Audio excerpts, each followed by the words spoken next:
work here at Northrop Grumman. I am a program manager, which means I herd a lot of cats and dogs during the day. Most of what I do is make sure that a program is executed correctly. So that's adherence to technical scope as well as budget and schedule.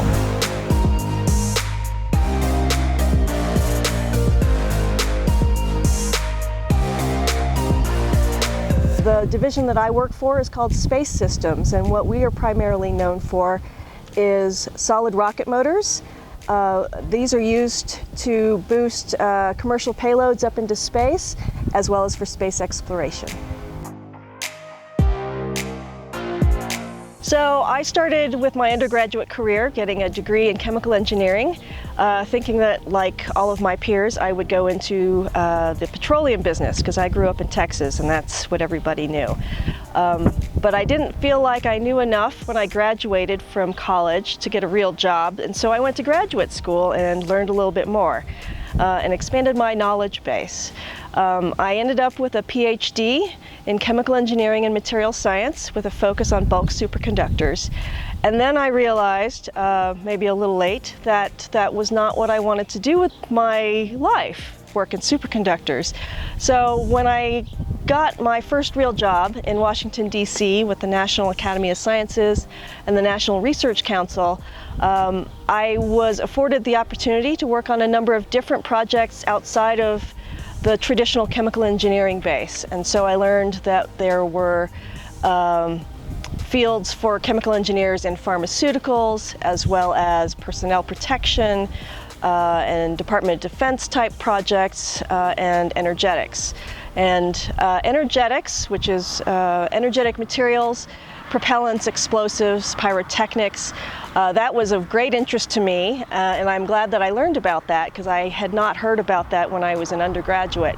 So I focused my job search on companies in that area, and that brought me to Thiokol, which became ATK, Orbital ATK, and Northrop Grumman over the years.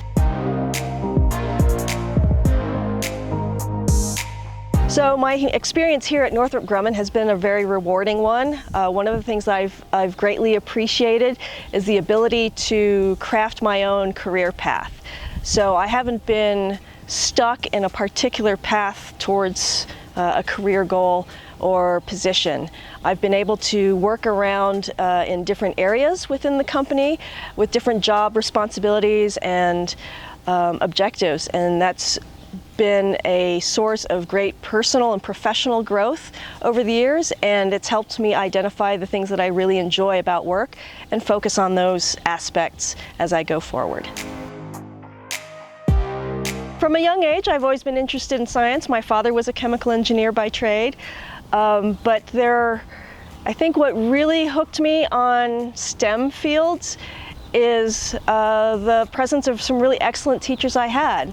So I had a really excellent chemistry teacher in high school and a really excellent chemical engineering professor who was actually assigned as my advisor in college. I had intended to be a chemist, not an engineer, but he completely changed my mind. And it's something as simple as a teacher or an advisor putting a little question in your head that really itches at your thought processes, making you want to think more about it and delve deeper and deeper into a specific topic.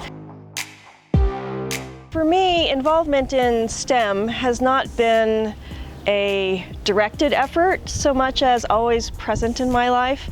I've always wanted to understand how things work, how to make things better, and understand the world around me. And so for me, it's more of a driving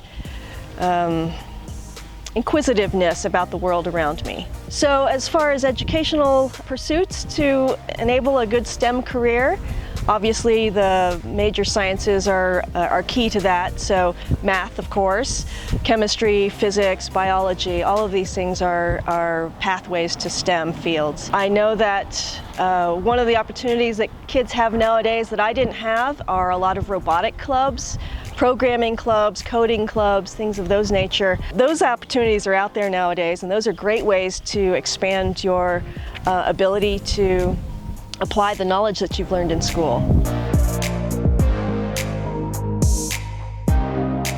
So being a woman in a STEM field has been difficult, not unsurmountable though. When I started in the STEM fields, there weren't a lot of women, but I was lucky. I had a lot of female companionship in my classes up until I entered the professional world, really, where it became very obviously male dominated. But there are women around, and they're easy to make contact with, and they're very supportive, that I find. Seeking out the company of other women in STEM fields is difficult in the sense that there aren't as many to find, but once you find them, they're very helpful and enthusiastic and supportive.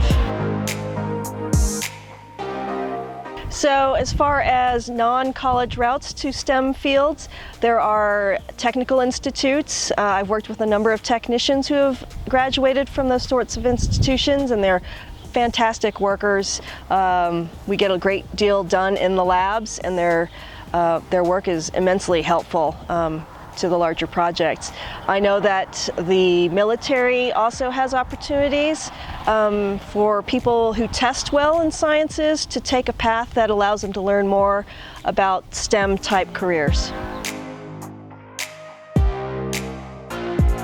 As a program manager, I tend to work with teams of people. As I mentioned before, I drive the schedule, the budget, the technical performance. And the technical performance is generally managed by principal investigators or technical subject matter experts. And I rely on them very heavily for their expertise. So I have to work with not just technical folks, other engineers, sometimes folks in the test or operations areas. Safety as well plays a factor a lot in what we do here with rocket motors specifically. And the upper management also, we have to provide reports and status to our management to let them know that our projects are going according to plan. So I have to deal with a large number of people on a daily basis with various backgrounds and different ways of communicating. So as a program manager and as a woman in STEM, I feel like you need a lot of soft skills in order to manage the expectations from different groups with different objectives in mind, because everybody plays a slightly different role to make the overall project come together. One piece of advice that I would give to any young woman interested in a career in STEM is not to be deterred by what other people say. There's always going to be naysayers. It doesn't matter if it's going to be STEM or some other field that you choose. People are always going to tell you what you can't do, and you have to know what you are capable of. There's always going to be somebody who tells you can't. I've had people tell me I can't, and I find somebody else who tells me I can. That's all it is. You gravitate to the areas that you know you are interested in, that you're competent in, and don't listen to what anybody else has to say about it.